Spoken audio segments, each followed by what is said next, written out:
وہ اپسیٹ رہنے لگی۔ اس کی کوشش یہی ہوتی کہ وہ زیادہ تر اپنے کمرے میں گھسی رہے۔ وہ نہ کسی سے کچھ کہہ سکتی تھی اور نہ کہنا چاہتی تھی۔ وہ خوف زدہ تھی کہیں کوئی افسانہ نہ بن جائے، نغمہ کا دل اس کی طرف سے برا نہ ہو جائے، اس کی پوزیشن آکورڈ نہ ہو جائے۔ وہ لاشعوری طور پر نغمہ کو بھی ٹٹولنے کی کوشش کرتی تھی۔ وہ ارشد کو ٹوک بھی نہیں سکتی تھی، انجان بن کر ظاہر کرتی جیسے وہ اس کی کوئی بات سمجھ ہی نہیں رہی ہے۔ چنگاریاں دبی ہی رہتی تو اچھا تھا۔ اس روز وہ سب بیٹھے ادھر ادھر کی ہانک رہے تھے کہ نغمہ نہ اس سے پوچھ ہی بیٹھی، نیہا تم اتنی چپ چپ کیوں رہتی ہو؟ پھر وہ اپنے شوہر سے مخاطب ہوئی، آپ کو پتہ ہے نیہا بہت حاضر جواب ہے، کوئی اس کے سامنے ٹک نہیں سکتا، بولتی ہوئی قیامت ہے یہ بولیں چاہے خاموش رہیں، ہر طرح قیامت ہے۔ اس کے ذومعنی انداز پر نیہا کا سانس رک گیا۔ اس نے سراسیمہ ہو کر نغمہ کو دیکھا جو مزے سے بیٹھی کیوٹکس لگا رہی تھی۔ بریکٹ نغمہ تم واقعی انجان ہو یا انجان بننے کی ایکٹنگ کرتی ہو؟ نیہا باجی یہ گلاب کس موسم میں کھلتے ہیں؟ رومی جو کھڑکی کے ذریعے آدھی کمرے میں اور آدھی لان میں لٹکی ہوئی تھی زور سے بولی، زیادہ تر سردی کے موسم میں کھلتے ہیں۔ اس نے آہستہ سے کہا، جی نہیں، یہ موسم پر موقوف نہیں، گلاب وہاں کھلتے ہیں جہاں آپ موجود ہوں۔ ارشد کی سرسراتی ہوئی آواز آئی۔ نیہا کھول کر ہی تو رہ گئی تھی۔ اس کا جی چاہا کہ اتنے زور کا ہاتھ رسید کرے کہ ساری عاشقی ملبے کا ڈھیر بن جائے یا پھر عشق مار دوائی کا اس پر سپرے کر دے۔ اسی وقت امبر چائے کی ٹرالی گھسیٹتی اندر آ گئی۔ نیہا تیزی سے اس کی طرف بڑھی، لاؤ چائے میں بناؤں۔ اچانک ارشد اٹھا اور ٹہلنے کے سے انداز میں اس کے قریب آ کھڑا ہوا۔ اس کے اس طرح سر پر سوار ہونے سے نیہا نروس سی ہو گئی۔ چینی کتنی ارشد بھائی؟ اس نے ارشد کی توجہ ہٹانے کے لیے کہا۔ آپ اپنے ہاتھوں سے بنا رہی ہیں، اب اس میں چینی کی کیا ضرورت ہے؟ اس کا بیہودہ لہجہ، نیہا نے اپنے آپ کو بے بسی کی انتہا پر محسوس کیا۔ بریکٹ خبیث انسان، تجھے تو میں یہ بھی نہیں کہہ سکتی کہ اللہ کرے تم مر جائے۔ وہ رات خاصی سرد تھی، ہر طرف سناٹا طاری تھا، مگر لاؤنج میں موجود نیہا سردی سے بے نیاز کھڑکی کی چوکھٹ پر سر رکھے باہر تاروں بھرے آسمان کو دیکھ رہی تھی۔ اس کے ذہن میں خیالات کی جنگ ہو رہی تھی۔ میرے اللہ میں کیا کروں؟ اس نے بے حد پریشان کن انداز میں سوچا۔ اے کاش سولت ہی یہاں ہوتا۔ اس نے دل سے سولت کو یاد کیا جو جنیرا کو لے کر سوات اور کاغان وغیرہ کی سیر کو گیا ہوا تھا۔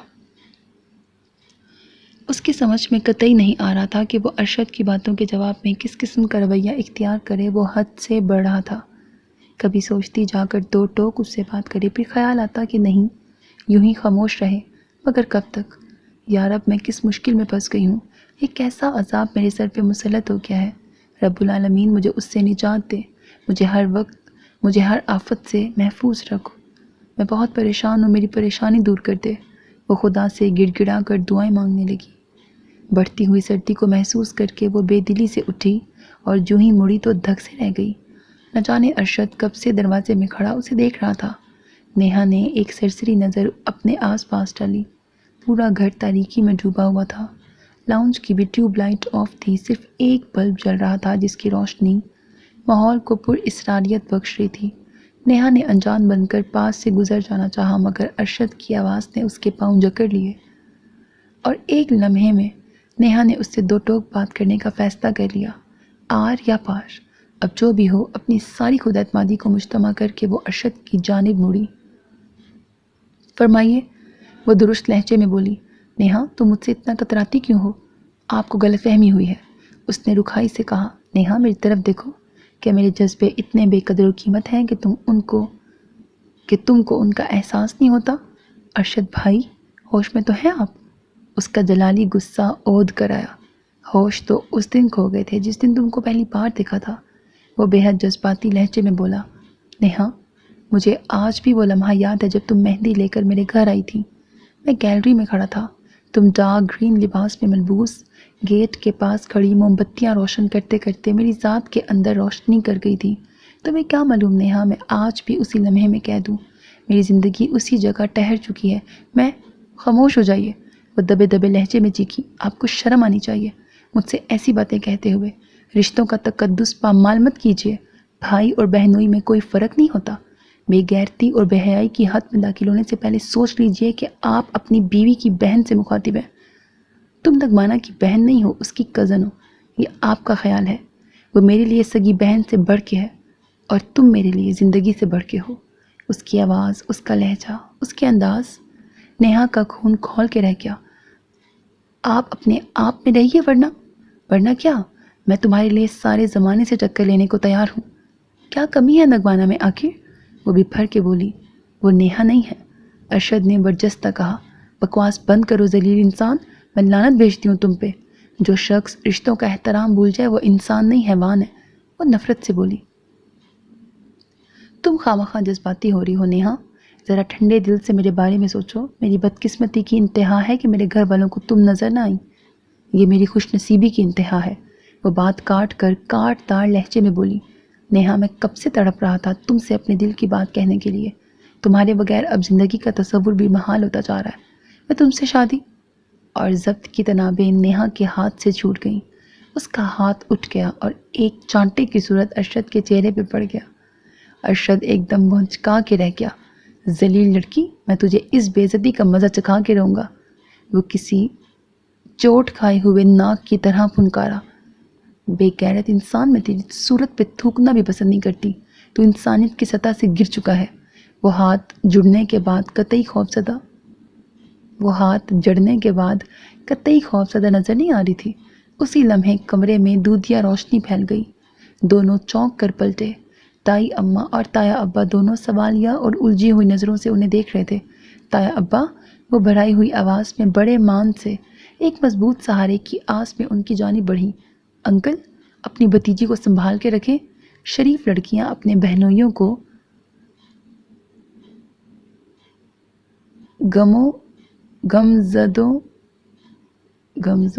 پتہ نہیں کیا لکھا ہوا ہے، اشوں اور گمزوں کے جال میں نہیں پھنسایا کرتی، بلکہ میرا مشورہ ہے کہ آپ بدنامی کے کسی گڑھے میں گرنے سے پہلے ان کی شادی کر دیجئے۔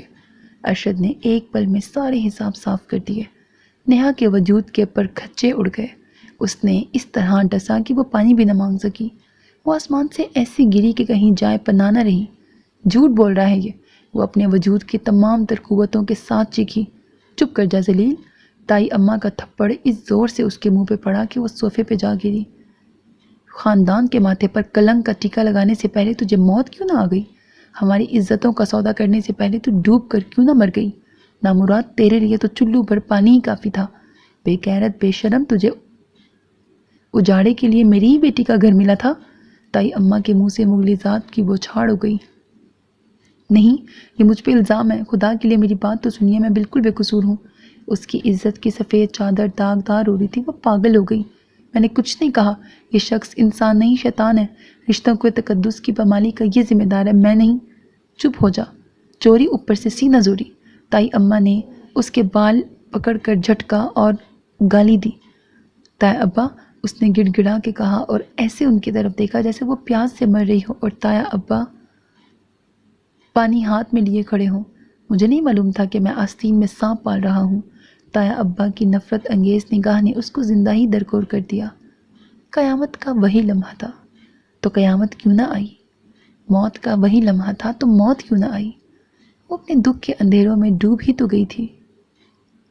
اگلی صبح وہ اٹھی تو تیز بخار میں پھنک رہی تھی۔ سارے وجود میں درد کی ٹیسیں اٹھ رہی تھیں۔ اس کے ذہن پر دھند چھائی ہوئی تھی۔ اسے کچھ سمجھ نہیں آ رہا تھا اور کچھ سجھائی نہ دے رہا تھا۔ رفتہ رفتہ اس کے ذہن پہ چھائی دھند چھٹنے لگی۔ اسے رات کی ہر بات یاد آ گئی۔ ذلت کے شدید احساس نے اس کے اندر طوفان سے برپا کر دیے۔ وہ بے گناہ تھی مگر معتوب ٹھہری تھی۔ اس نے کوئی خطا نہیں کی تھی مگر مجرم قرار پائی تھی۔ وہ اس صدمے سے بے حال ہوئے جا رہی تھی۔ باجی، یہ کیا ہو گیا ہے آپ کو؟ امبر اس پہ جھکی۔ نیہا نے پتھرائی ہوئی آنکھوں سے اسے دیکھا۔ آپ رات کو لاؤنج میں کیوں سو گئی تھی؟ بریکٹ، ہاں، لاؤنج میں کیوں سو گئی تھی؟ قبر میں کیوں نہ سو گئی؟ سخت سردی سے آپ کو بخار چڑھ گیا ہے۔ میں اور رومی آپ کو اٹھا کے لائے تھے۔ خدا جانے نیند میں آپ کیا کیا کہہ رہی تھی۔ ہذیان بھی ہو گیا تھا۔ خیر سے، ایک تو آپ اپنے آپ کو سردی پروف سمجھتی ہیں، کمبل بھی نہیں اوڑھ رکھا تھا۔ دیکھیے سارا جسم تپ رہا ہے بخار میں۔ بریکٹ، یہ بخار کی تپش نہیں ہے، میں ذلت کے جہنم میں گرائی گئی ہوں۔ اس کی زبان بالکل گنگ تھی۔ وہ پھٹی پھٹی آنکھوں سے امبر کو دیکھ رہی تھی۔ اٹھ گئی نیہا؟ میں اس کے لیے چائے لے کے آئی ہوں۔ منہ ہاتھ بھی دھویا کہ نہیں؟ نغمہ بولتے بولتے اس کے قریب آ گئی۔ نیہا اس کو دیکھ کر ایک دم سے بے حد خوفزدہ ہو گئی۔ اس کے منہ سے گھٹی گھٹی چیخ نکل گئی۔ نیہا، یہ تم کو کیا ہو رہا ہے؟ نغمہ نے اس کا ہاتھ تھام لیا۔ میرا خیال ہے کہ ڈاکٹر کو بلوانا چاہیے۔ وہ اٹھنے لگی۔ نہیں، کہیں مت جاؤ، کہیں مت جاؤ۔ نیہا نے سختی سے اس کا ہاتھ پکڑ لیا۔ نغمہ نے اسے دیکھا، پھر اس کے سرانے ٹک گئی۔ نیہا نے تھک کر آنکھیں موند لیں۔ نغمہ کا رویہ ظاہر کر رہا تھا کہ وہ ابھی تک لا علم ہے، اور جب اسے علم ہوگا تو یہ بھی مجھے۔ اسے جھرجھری آ گئی۔ اس نے پٹ سے آنکھیں کھول دی اور نغمہ کی طرف دیکھا جو اسے تشویش سے دیکھ رہی تھی۔ نیہا، وہ اس پہ جھکی۔ خدا کے لیے یہاں سے چلی جاؤ، مجھے کچھ نہیں ہوا، میں بالکل ٹھیک ہوں اور اکیلے رہنا چاہتی ہوں، مجھے تنہا چھوڑ دو۔ وہ آنکھوں پر بازو رکھ کے رونے لگی۔ نغمہ نے پریشان نگاہوں سے اسے دیکھا۔ اوکے، وہ ایک طویل سانس لے کے بولی اور کمرے سے باہر نکل گئی۔ نیہا پھر انتظار کرنے لگی کہ اب نغمہ بپھری ہوئی شیرنی کی مانند اندر آئی۔ اب آئی کہ تب آئی، مگر صبح سے دوپہر ہوئی، پھر شام، پھر رات، مگر کوئی قیامت برپا نہیں ہوئی۔ قیامت تو آ چکی ہے نیہا، اب تم کو کون سی قیامت کا انتظار ہے؟ اس نے وحشت زدہ ہو کے سوچا۔ شریف لڑکیاں اپنے بہنوئیوں کو جال میں نہیں پھنسایا کرتی۔ زہر میں بجھے تیر ایک بار پھر اس کی جانب چلنے لگے تو اس کا مر جانے کو جی چاہنے لگا۔ کیسا رقیق الزام تھا اس کی بے داغ ذات پر۔ اس کے اجلے اجلے چہرے پر کالک تھوپ دی گئی تھی۔ اس کا تو پیر بھی نہیں پھسلا تھا، مگر پھر بھی کیچڑ میں جا گری تھی۔ اس کے ذہن میں از سر نو طوفانی جھکڑ چلنے لگے۔ وہ ایک بار پھر تاریکیوں میں ڈوب گئی۔ 2 دن تو ہوش و حواس سے بیگانہ ہی گزرے۔ پھر جب شعور نے آس پاس کو محسوس کیا تو اس نے ہر ایک کو پرکھا، تولا، آزمایا۔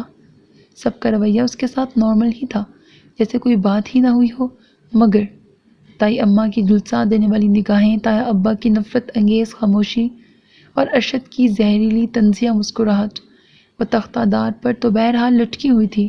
اب اس سے کیا فرق پڑتا ہے کہ کل عالم کو خبر ہے کہ نہیں؟ وہ شام بے حد خنک تھی۔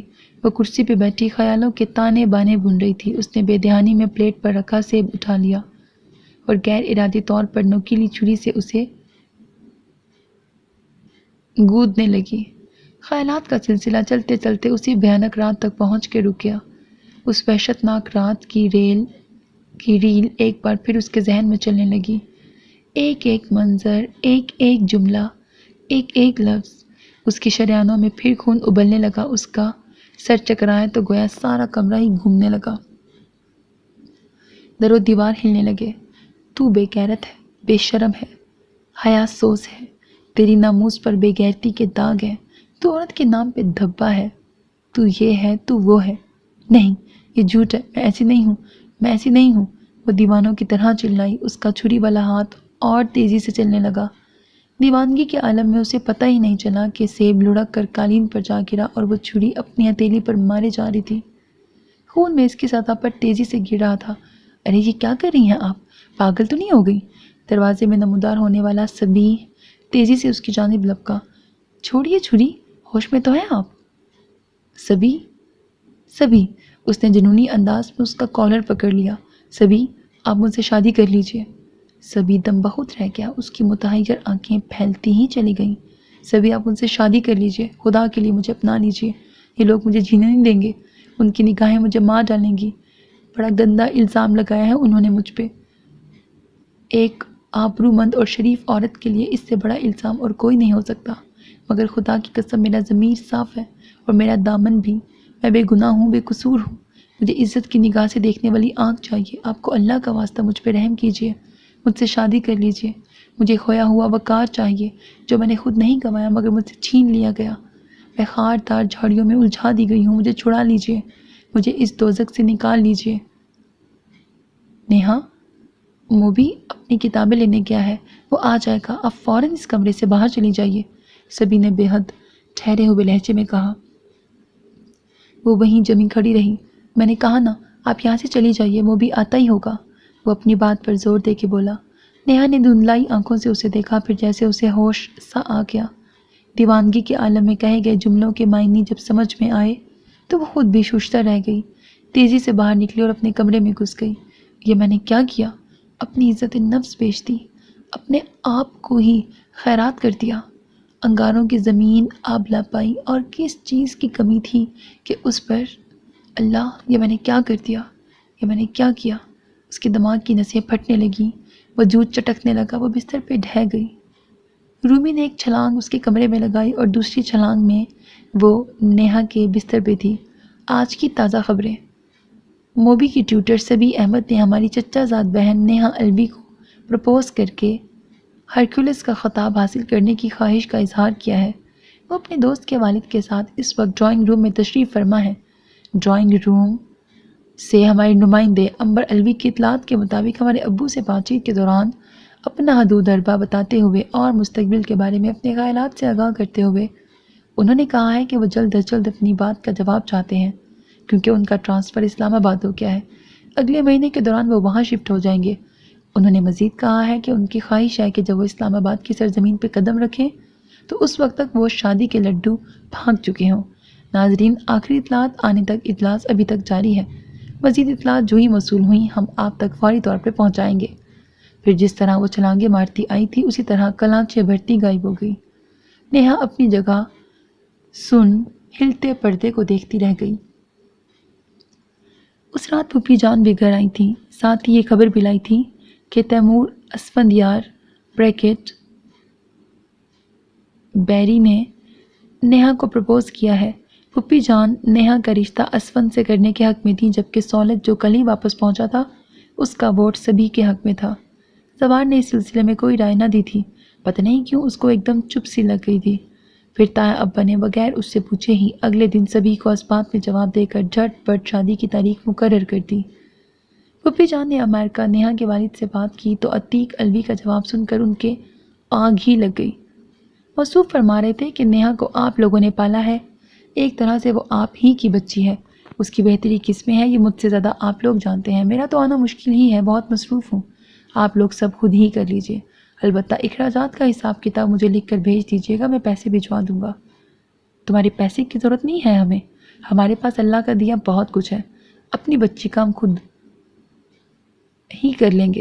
ساری عمر تم نے بیٹی کو پلٹ کر نہ پوچھا، اب اگر اس کی شادی میں آ جاتے تو کوئی چھوت کی بیماری نہ لگ جاتی تم کو؟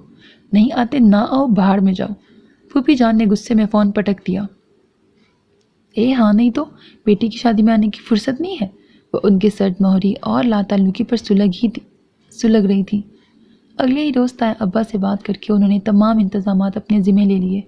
ان کو اپنے گھر سے رخصت کرنے کا فیصلہ کر کے وہ اسے اپنے گھر لے گئیں۔ اس کی کزنز اس کی چٹ منگنی پٹ بیاں پر خوش بھی تھیں اور حیران بھی، اور اتنے کم وقت میں شادی کی تیاریاں نامکمل رہ جانے کے خدشے کے تحت پریشان اور ہلکان بھی۔ کیا ہو رہا ہے اور کیا نہیں، نیہا کو معلوم نہ تھا کچھ بھی۔ ہوش و حواس کی جانب کھلنے والی ساری کھڑکیاں بند تھیں اور احساسات منجمد ہو چکے تھے۔ رخصتی کافی رات گئے ہوئی تھی۔ اپنے کمرے میں داخل ہونے سے پہلے سبھی نے ایک نظر کلائی پہ بندی گھڑی پہ ڈالی۔ رات کے 12:30 بجے تھے۔ اس نے جیب میں ہاتھ ڈال کر کسی چیز کی موجودگی کا احساس کیا۔ ایک گہرا سانس لے کر دھیرے سے دروازے پر دستک دی، ہینڈل گھما کے دروازہ کھولا اور اندر داخل ہو گیا۔ اندر کا منظر ہی نرالا تھا۔ سرخ لباس میں ملبوس انگارہ بنی نیہا چہکوں بہکوں رونے میں مصروف تھی۔ سبھی ٹھٹک گیا، کافی دیر کھڑا رہا، پھر تھوڑا سا کھنکار کر اپنی موجودگی کا احساس دلانے کی کوشش کی، مگر دوسری جانب شاید قسم کھا کے رویا جا رہا تھا۔ نیہا، اس کی آواز کمرے میں گونج کے رہ گئی۔ اثر پھر بھی کوئی خاص نہ ہوا۔ پھر اتنا ہوا کہ اب موسلا دھار بارش گرج چمک کے ساتھ ہونے لگی۔ سبھی دروازے سے ٹیک لگائے کھڑا اسے دیکھتا رہا، پھر کچھ سوچ کے بولا، نیہا، اگرچہ کہ تم نے ساری روایتوں کا ستیہ ناش مار دیا ہے، مگر خیر میری بیوی ہو، کوئی 2 دن کے لیے مہمان بن کر تو آئی نہیں ہو، ساری عمر ہی میرے ساتھ رہو گی۔ میں تم کو سنبھلنے کا موقع دینا چاہتا ہوں۔ ذہن پہ کوئی بوجھ نہ ڈالو، تھک گئی ہوگی آرام کرو، کسی چیز کی ضرورت ہو تو تکلف کرنے کی ضرورت نہیں ہے۔ وہ رک گیا، پھر قدرے توقف کے بعد دوبارہ گمبھیر لہجے میں گویا ہوا، مجھ سمیت ہر چیز موجود ہے۔ ایک نظر نیہا کو دیکھ کر وہ دوبارہ باہر آ گیا، دوسرے کمرے میں جا کر شیروانی اتار کر ایک طرف اچھالی اور صوفے پہ دراز ہو گیا۔ الجھے سے انداز پہ بالوں میں ہاتھ پھیرتا ہوا وہ صورتحال پہ غور کرنے لگا۔ سوچوں کا جال بنتے بنتے جانے کب اس کی آنکھ لگ گئی۔ نیہا نے کمرے کے باہر ہی کھڑے ہو کر دروازے سے اندر جھانکا۔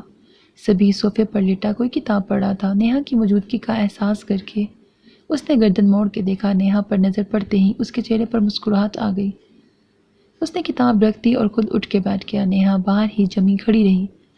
زندگی میں تو داخل ہو گئی ہو، یہ میرے کمرے میں داخل ہونے میں ہچکچاہٹ کیسی؟ کیا اندر آنے کی اجازت لوگی؟ وہ سوئے سوئے لہجے میں بولا۔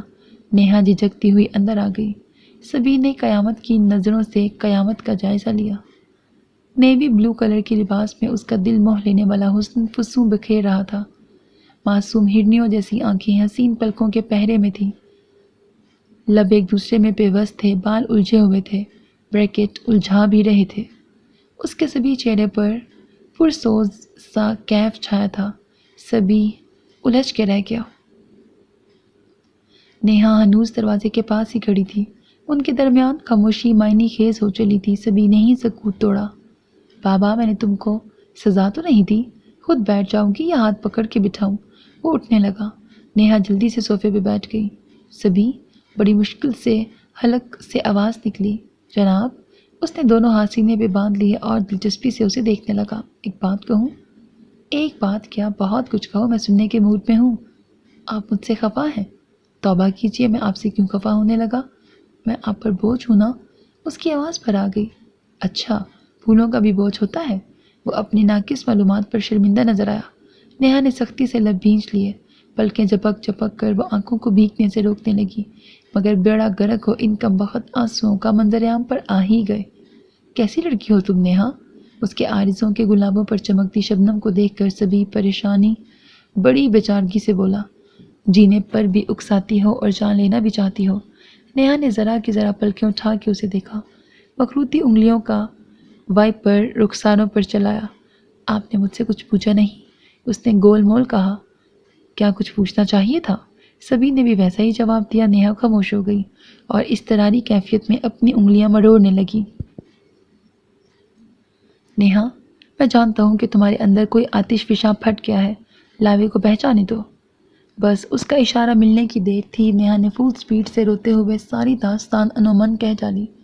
وہ روتی رہی اور کہتی رہی، اس شخص کی نگاہ میں میرے لیے کوئی پاکیزگی نہیں تھی۔ یہ بات میں نے پہلے ہی دن محسوس کر لی تھی۔ میں پہلے ہی دن محتاط ہو گئی تھی، مگر جب تقدیر میں ذلت اور رسوائیاں ہی لکھی تھیں تو میں بھلا کیا کر سکتی تھی؟ اس ذلیل انسان کی زہریلی نگاہوں کے بعد زہریلی زبان نے اس طرح ڈسا کہ میں کہیں کی نہ رہی۔ تائی اماں نے مجھے کیسے کیسے القابات سے نوازا میں بتا نہیں سکتی۔ تائی ابا مجھ سے سخت بدگمان اور متنفر ہو گئے۔ وہ بھی یہی سمجھتے ہیں کہ میں ان کی بیٹی کے شوہر کو۔ اس کی سسکیاں تیز ہو گئیں، چہرہ آنسوؤں میں بھیگا ہوا تھا، آنکھیں اور ناک سوج گئی تھیں۔ اس کا دوپٹہ پھسل کر پیروں کے پاس پڑا تھا، مگر وہ اپنے آپ سے بے نیاز بولے چلی جا رہی تھی۔ میری عفت، میری پاکیزگی پر گندگی اچھالی گئی۔ میری عصمت کا شفاف کانچ گرد آلود ہو گیا۔ میں ذلت کے احساس سے پاگل ہو گئی۔ میری سانسیں مجھ پہ بار ہو گئی۔ میرے اندر گھٹن اتنی بڑھ گئی کہ میں تازہ ہوا کے جھونکے کے لیے آپ کی زندگی کا در کھٹکھٹا بیٹھی۔ اگر میں ایسا نہ کرتی تو میرا دم گھٹ جاتا، میں مر جاتی۔ یہ آپ کا ظرف اور مہربانی کی انتہا ہے کہ آپ نے مجھ پر اپنی زندگی اور گھر کے دروازے کھول دیے۔ وہ ایک لمحے کو رکی، مگر اب جب کہ میں آپ کے گھر کی چھت کے نیچے بیٹھی ہوں، آپ کی پناہ میں ہوں، مجھے یہ احساس مار رہا ہے کہ میں نے خود کو آپ پر مسلط کر دیا ہے۔ میں نے آپ پر غاصبانہ قبضہ کر لیا ہے، اپنی مرضی سے جینے کے حق میں آپ کو محروم کر دیا، آپ سے فطری آزادی چھین لی، آپ کی خواہش کے برخلاف آپ کی زندگی میں داخل ہو گئی۔ آپ بھی انسان ہیں، زندگی کی خوشیوں پر آپ کا بھی حق ہے۔ آپ کی اپنی سوچ ہوگی، خیالات ہوں گے، نظریات ہوں گے، جذبات ہوں گے، خواب ہوں گے، مگر میں نے آپ کو اپنی خود غرضی کی بھٹی میں جھونک دیا۔ میری خود غرضی تلے آپ کی آرزوئیں اور تمنائیں کچلی گئیں۔ میں نے آپ سے آپ کا اپنا آپ چھین لیا۔ مجھے کوئی حق نہیں تھا کہ میں زبردستی کسی پر اس طرح قبضہ کر لیتی۔ میں کوئی استحقاق نہیں رکھتی تھی کہ اس طرح اپنے دکھ آپ کے دامن میں ڈال دیتی، آپ کو اپنی ذات کے اندھیروں میں گھسیٹ لیتی۔ میرا آپ پر کوئی حق نہیں تھا۔ میں آپ کی آرزو، آپ کے دل کی تمنا نہیں ہوں، میں آپ کی مجبوری ہوں، بے بسی ہوں۔ میں نے ایک شخص کو جیتے جی مار ڈالا، اب آپ مجبور ہیں میرا بوجھ اٹھانے پر، میرے ساتھ زندگی گزارنے پر، اپنے آپ پر جبر کرنے پر۔ وہ بری طرح رو رہی تھی۔ آنسوؤں کی لکیروں کو اپنی انگلیوں سے صاف کر کے وہ دوبارہ شروع ہو گئی۔ اور رہی میری اپنی ذات تو میں خود اپنی نگاہ میں گر گئی، بے مول ہو گئی، گرا ہوا سکہ ہو گئی۔ خود آپ کے کشکول میں آ گری سبھی، یہ احساس بھی میری جان لے لے گا کہ آپ مجھے لینے نہیں آئے تھے، میں خود آپ کے پاس آ گئی، پہل میری طرف سے ہو گئی۔ اور عورت کے پاس ہوتا ہی کیا ہے؟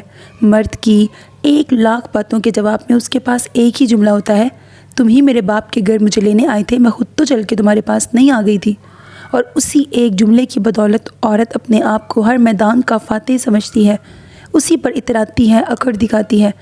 اب تو خود میرے لیے میری انا خودداری یہ سب بے معنی ہو کے رہ گئے، میری عزت نفس بھاپ بن کے اڑ گئی، میری نسوانی وقار کی دھجیاں بکھر گئیں۔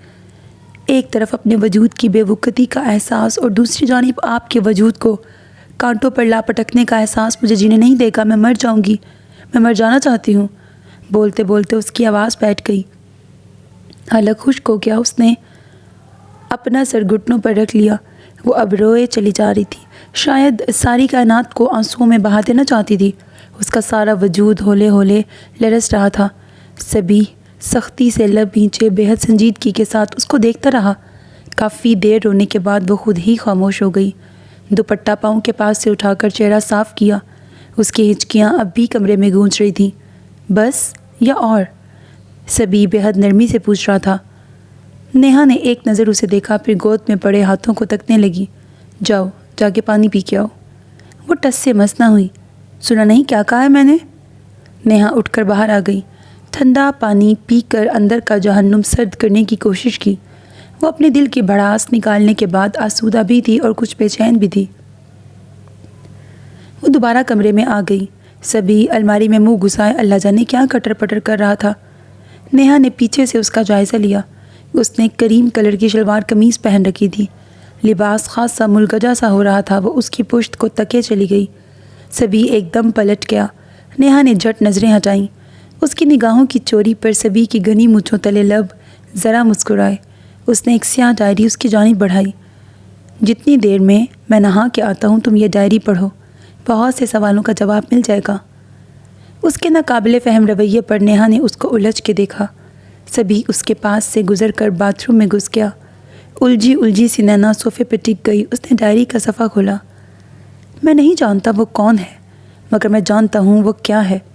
وہ میری زندگی کا ایک نیا موڑ ہے، وہ میری ایک نئی طرز کی سوچ کا نقطہ آغاز ہے۔ وہ بے قراری میں قرار کا باعث ہے۔ وہ موبی کی بہن ہے۔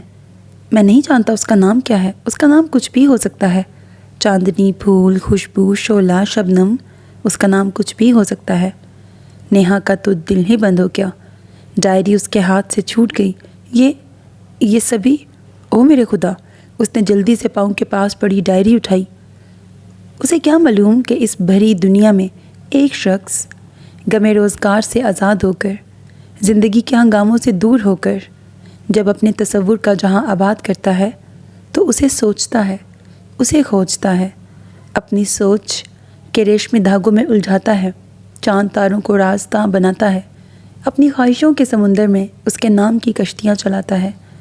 خدا سے دعاؤں میں اسے مانگتا ہے۔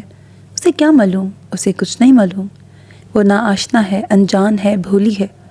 وہ ناواقف ہے اس آگ سے جو اس نے نہیں جلائی، مگر ایک شخص اس میں جل چکا ہے اور ابھی تک جل رہا ہے۔ اے کاش وہ ایک بار آئی تو صحیح، آگ بجھانے کے لیے نہ صحیح، اس کو مزید بھڑکانے کے لیے صحیح۔ نینا کی ہتھیلیاں پسینے میں بھیگنے لگیں۔ دل تو کیا سارا وجود ہی دھک دھک بلکہ دھڑ دھڑ کرنے لگا۔ لرزتے ہاتھوں سے صفحہ پلٹا۔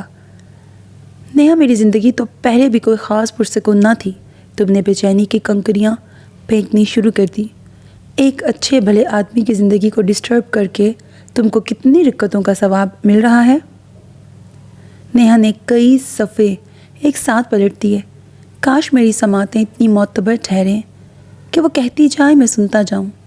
کاش میری بصارتیں اتنی معتبر ٹھہریں، اس کے زندگی کا ورق میرے سامنے ہو، میں حرف پڑھتا جاؤں۔ کاش میں خود اتنا معتبر ہو جاؤں کہ اس کی زندگی کا محور بن جاؤں۔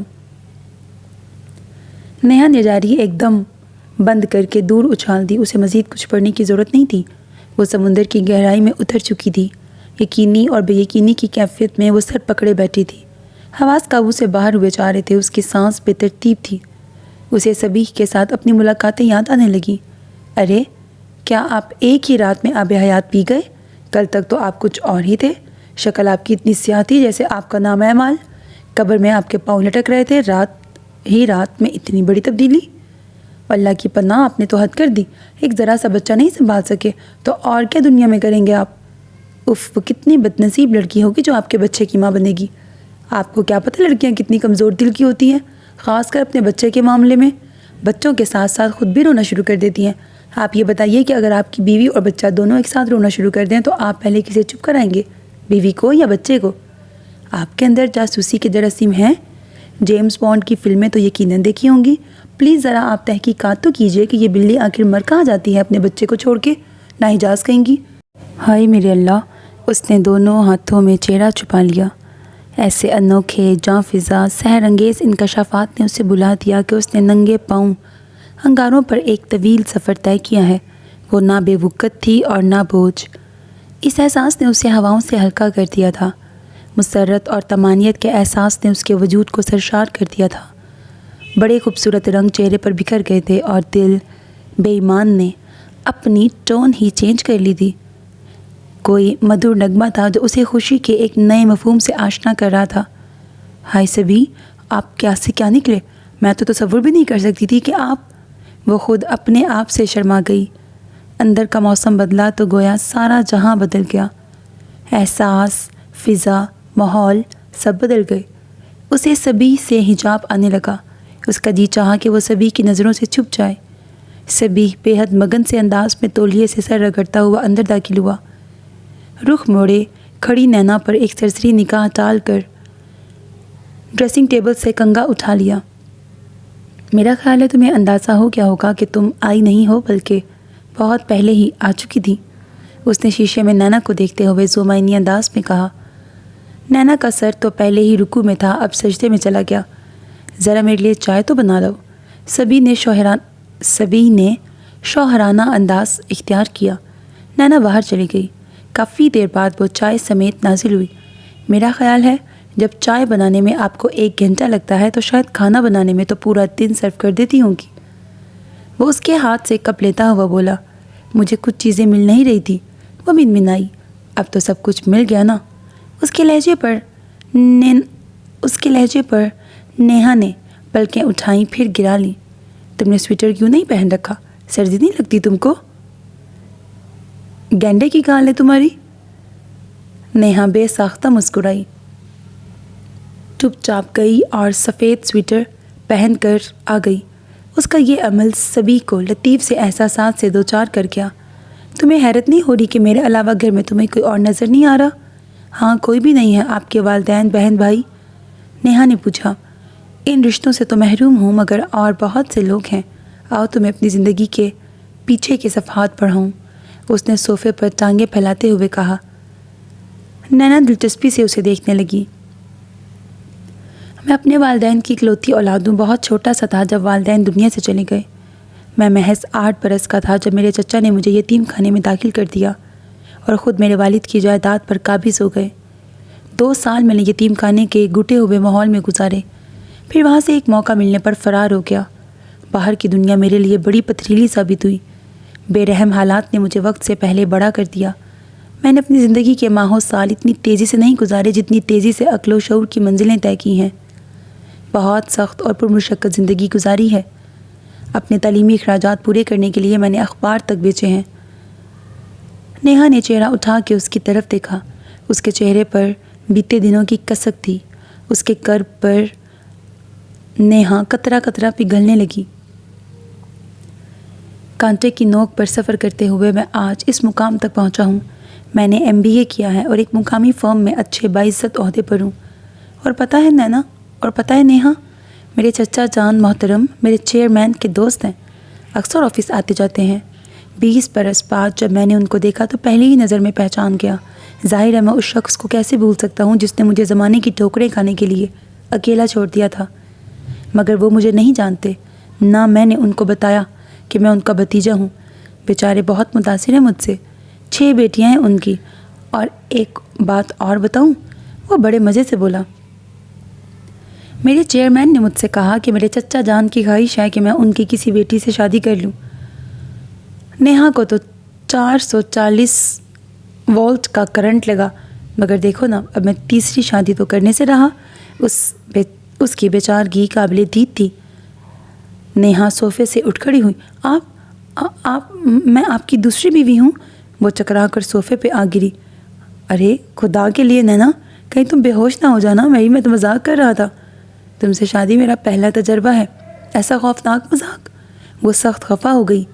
ہماری جان پہ بن گئی اور آپ کو اٹکھیلیاں سوچ رہی ہیں؟ خبردار جو آپ نے آئندہ ایسا مذاق کیا تو۔ اتنا سا دل ہے میرا، اس نے ہاتھ سے اپنے دل کا سائز بتایا۔ بس اتنا سا دل ہے تمہارا؟ بھئی یہ تو بڑی پرابلم ہو گئی۔ میرا قد تو 6 فٹ ہے۔ گہرے گہرے الفاظ، گہری گہری آواز، گہری گہری نگاہیں۔ نیہا بری طرح نروس ہو گئی۔ آپ شاید کچھ کہہ رہے تھے۔ اس نے اس کی محویت توڑنی چاہی۔ میں اب بھی بہت کچھ کہہ رہا ہوں، آپ سمجھنے کی کوشش تو کیجئے۔ وہ آنکھوں سے ہنسا۔ گلاب رخساروں پر حسین پلکوں کے رقص کا منظر بہت خوبصورت تھا، نظر ہٹانا مشکل ہو گیا۔ دوسری جانب پھر رکوع و سجود ہونے لگے۔ سبھی کو ترس سا آ گیا۔ وہ ٹھہرے ہوئے انداز میں گویا ہوا۔ پھر یوں ہوا کہ تپتے صحرا میں چلتے چلتے اچانک ایک نخلستان نظر آ گیا۔ میں وہیں ٹھہر گیا۔ اس کا لہجہ خوابیدہ بھی تھا اور آسودہ بھی۔ آپ نے مجھے پہلے کیوں نہیں بتایا؟ اس نے شرمیلے لہجے میں کہا۔ کہہ دینے کے بعد اس کو احساس ہوا کہ کیسا فضول اور احمقانہ سوال کر دیا ہے۔ جی چاہا سر پھوڑ لے اپنا۔ کیا بتاتا؟ وہ حیران ہوا۔ اوہ اچھا، اس کی آنکھیں چمکنے لگیں۔ بھئی گلیوں میں گونج رہی تھی دیوانے کی پکار۔ جی؟ نیہا کے حواسوں نے پرواز کو پر تولے۔ یہی کہ آجا صنم آئی بہار۔ وہ ہنس پڑا، پھر ذرا توقف کے بعد بولا، نیہا کہنے کو تو شاید بہت کچھ تھا، مگر کیسے اور کیوں کہتا؟ تمہارے اور میرے درمیان کوئی رشتہ نہ تھا؟ کن حوالوں سے بات کرتا؟ ربط اور گریز کے دھاروں میں بہتا رہا، اللہ پہ توکل کیے بیٹھا رہا، پھر خدا اور صنم دونوں ہی مہربان ہو گئے۔ دیکھو بھئی نیہا، اس نے پہلو بدلا، میں بہت سیدھا سا آدمی ہوں، لب و رخسار والی شاعری تو مجھے آتی نہیں۔ پھر رک کر شرارت سے بولا، تم نے شادی کے لیے اتنی جلدی کا شور مچایا کہ میں تو 2-4 غزلوں کا رٹا بھی نہیں مار سکا۔ نیہا نے اسے گور کر دیکھا، پھر روٹنے کے سے انداز میں رخ موڑ لیا۔ بریکٹ، شاعری نہیں آتی؟ اور ذرا ڈائری لکھنے کے انداز تو دیکھو۔ یہ عجب کھیل عشق کا، میں نے آپ دیکھا یہ معجزہ۔ وہ جو لفظ میرے گماں میں تھے وہ تیری زباں پہ آ گئے۔ اس نے نیہا کو پھر چھیڑا۔ نیہا مارے خفگی کے اٹھ کر کمرے سے باہر جانے لگی۔ نیہا، سبھی نے ذرا سخت لہجے میں پکارا۔ وہ رک گئی، مگر رخ موڑے کھڑی رہی۔ سبھی کی گمبھیر آواز اس کے کانوں سے ٹکرانے لگی۔ نیہا، میں تم کو پیچھے مڑ کر دیکھنے کی اجازت نہیں دوں گا۔ جو کچھ ہوا ہے اسے بھول جاؤ، تمہارے حرف حرف پر میں ایمان لایا۔ کئی ثبوت ہیں تمہاری بات کے، تمہاری زبان، میرا دل اور عنبر۔ نیہا اس کی جانب گھوم گئی۔ کاٹو تو بدن میں لہو نہیں۔ سبھی بولتا رہا۔ عنبر تمام واقعے کی کانوں سنی گواہ ہے۔ خیر پچھلی باتوں کو چھوڑو، اب تمہاری زندگی میں آنے والے تمام پل روشن ہیں، اس کا مجھے یقین ہے، اور اگر نہیں تو روشنی کے لیے میں موجود ہوں، تمہارے ساتھ، تمہارے آگے، تمہارے پیچھے، تمہارے دائیں بائیں۔ تم سے شادی کرتے وقت میں نے تمہاری پیشکش کو نہیں، اپنے ارادوں اور خواہشات کو مد نظر رکھا تھا۔ تم میری شعوری رضامندی اور آمادگی کے تحت کیے گئے فیصلے کے حصار میں ہو۔ اس وقت، اس لمحے میری زندگی کا سب سے بڑا سچ یہ ہے کہ میں نے اپنی زندگی تمہارے نام لکھ دی ہے۔ کہکشاں پر چلتی ہوئی نیہا نے چہرہ اٹھایا۔ اس کی معصوم بھیگی نگاہیں کہہ رہی تھیں، شکریہ۔ ختم شد۔ سو میرے عزیز listeners, this was the end of the novel. Hope that you like it. اپنا بہت خیال رکھیے گا نیک تمناؤں کے ساتھ۔ اللہ حافظ۔